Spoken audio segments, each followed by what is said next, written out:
Hello everyone, thank you for joining. My name is Yan Lin, engineer of CoreTech System. The topic today is how Moldex3D solves injection molding problems, part 2. First of all, the purpose of this presentation, and I would like to share with you about 4 excellent cases from Moldex3D Global Innovation Talent Award 2020. And the 4 cases are the plastic jar, the barrel of foam lens, the car headlight shell, and the motorcycle hose tube. And at the end of each case study, I will share with you about the conclusion of all. Let's get started. The first case is a plastic jar. It's a product made by Free Corporation, and they use Moldex3D to avoid potential defects caused by the flow.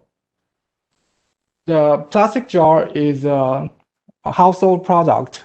It's a food container. It looks like a simple and easy to be manufactured product.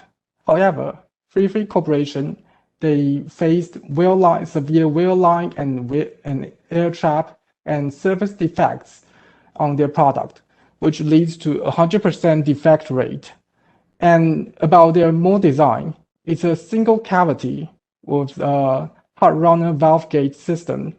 The purpose of it is to reduce the surface defects near the gate. First of all, let's look at the melt front. The melt front flows slowly at the beginning and flows faster and faster at the end.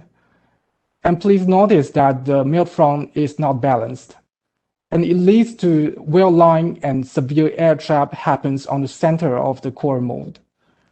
One of the reasons is because the hot runner valve is not symmetrical, and the unsymmetrical hot runner valve will lead to corner effect, and which means that the cross section of the hot runner, please look at the temperature distribution.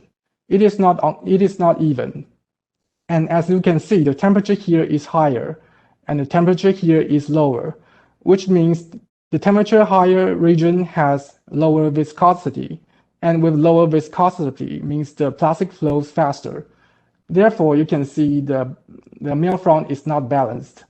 The plastic flows faster here.